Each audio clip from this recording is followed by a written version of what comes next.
dyan sa ICC. Diba? Tangina mo, Leo Ray, isa ka pa, hindot ka. Alam namin na ikaw yung nasa likod eh. Oo, ikaw yung nasa likod ni Hanelet. Ikaw yung nagtuturo din dyan ng kabalbalan eh. Tapos yung mga vlogger ni Hanelet na sila Alpotera, 'di ba? Sila Tio Moreno, isang malaking puki ng ina ninyo. Oo. Imbis na nagkakaisa kayo yung nagbibigay ng gulo sa mga Duterte. Kayo yung maiingay, kayo tong madaming sinasabi, madaming hanash, 'di ba? Kaya nga sabi ko sa inyo, yung pinaka-inner ng Duterte Circle, nagkaaway kasi may supporters itong si Hanilet, may supporters si Kitty, may supporters si Sara. Iba-iba silang supporters. Iba yung supporters ni Baste. Diba? Divided sila. Hindi katulad dito sa admin, iisa lang yung suporta ng mamamayang Pilipino. Divided talaga sila. To be honest, mga minamahal, ang gugulo nila. Diba? Oh, meron ditong mga DDS na suportado si Amy, meron din naman mga DDS na ayaw si Amy Marcos. May mga DDS na gusto si Hanelet, may mga DDS din na ayaw kay Sara. May mga DDS na gusto itong si Sara Duterte, pero may mga supporters din. May mga DDS din na ayaw kay Sara Duterte. Nagigets ninyo, mga minamahal? Kumbaga, nagkakasundo lang sila kay FPRRD na, okay, bring him home. Oo. Yung mga nagsusulong ng tae kami naman. Oh, yan, ito na, nagkakatotoo na. Tae kami naman. Tingnan niyo, si Bato. Di ba? Mukhang susunod na. Anyway, ngayon, pag-usapan natin itong katarantaduhan, mga minamahal, ni Vice President Sara Duterte, na kulang na lang magsuntukan itong si Sara at itong si Hanilet. Actually, noon pa yan. Kasi ang ending naman talaga dyan, yung pinag-aagawan, yung yaman ni Digong. Oo. Di ba? Yung yaman ni Digong, yan yung pinag-aagawan dyan. So ngayon, itong statement ni Kaufman, mga minamahal na, binasa ko sa inyo kanina, di ba? Sabi dito ni Kaufman, uulitin natin na, I was hired on a specific contract for the pre-trial phase, for the period of 1 year, or the conclusion of the confirmation hearing, whichever the sooner. Actually, ang daming DDS ang galit kay Kaufman. Tinakbuhan daw ni Kaufman itong kanyang kliyente. After kumita si Bat, yun yung comment ng mga DDS. Tingnan ninyo, may mga DDS talaga na walang tiwala kay Kaufman. Ayaw nila kay Kaufman. Ba't ayaw nila kay Kaufman? Wala kasi silang tiwala kasi hindot. Salot. Diba? Oo. Feel nila na ipapatalo talaga ni Kaufman ng kaso. Sino ba kumuha kay Kaufman? Walang iba kundi itong si Sara Duterte. Which is si Kaufman din yung nagbawal kay Hanilet na pumasok dyan sa ICC. Kaya tingnan ninyo, galit na galit. Mga minamahal, parang gustong mananakit na ni Hanilet. Okay na, ina ninyo. Ako yung asawa, hindi nyo ako papasukin. Kasi ang sabi ni Sara Duterte, bawal daw doon ka vet.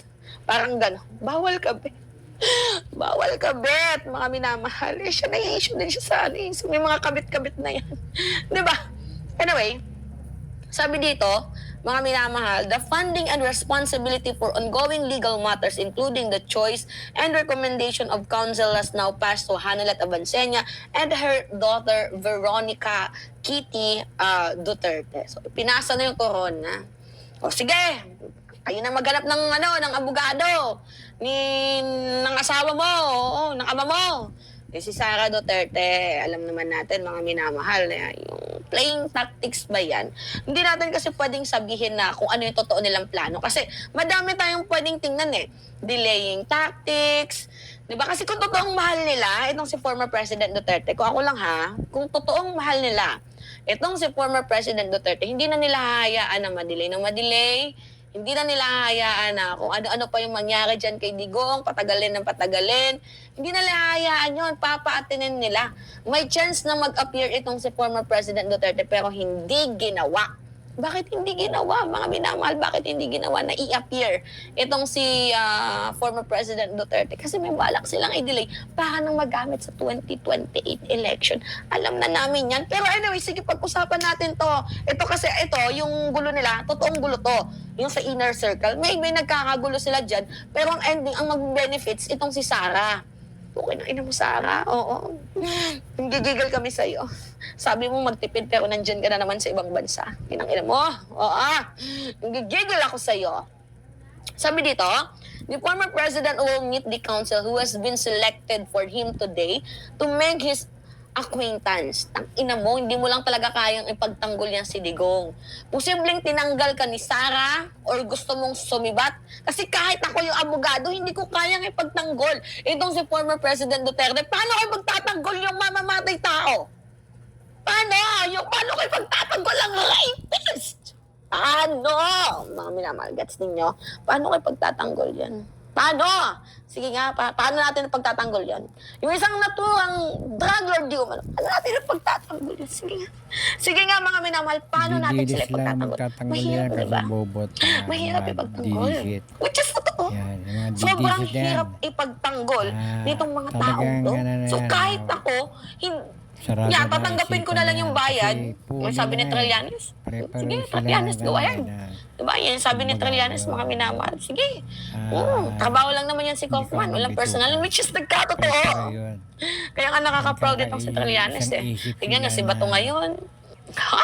Parang 2-0 eh. Naka 2-0 na si Trillanes. 1 kay Digong, 2 na si Bato. Although kahit sabihin natin na na-delayed, di ba mga minamahal, yung pag-aresto kay Bato, hanggang sabina pa lang kasi wala pa naman talagang totoong confirmation. Pero ang ending na to, si Bato hindi naman papakita, 2-0 na talaga ang labanan nito, mga minamahal. Kaya, lakas mo, Sentry. Isa kang himala, Sentry. Napakagaling mo, malakas ka. Oo. Ikaw talaga ang bukod na natatangi sa lahat, Sentry. Kakaiba ka, Sentry. Diba? So sabi dito, mga minamahal, anyway, sabihin ko nga pala sa inyo, syempre kahit naman ako yung abogado, hindi may hirapan ako pagtanggol itong si former President Duterte. So ngayon, dahil nakakulimbat na ako, sibat na. Total, magbe-benefits naman si Sara dyan sa ginawa ko. Hanap sila ulit panibago. Para hindi na mag-away-away kayo.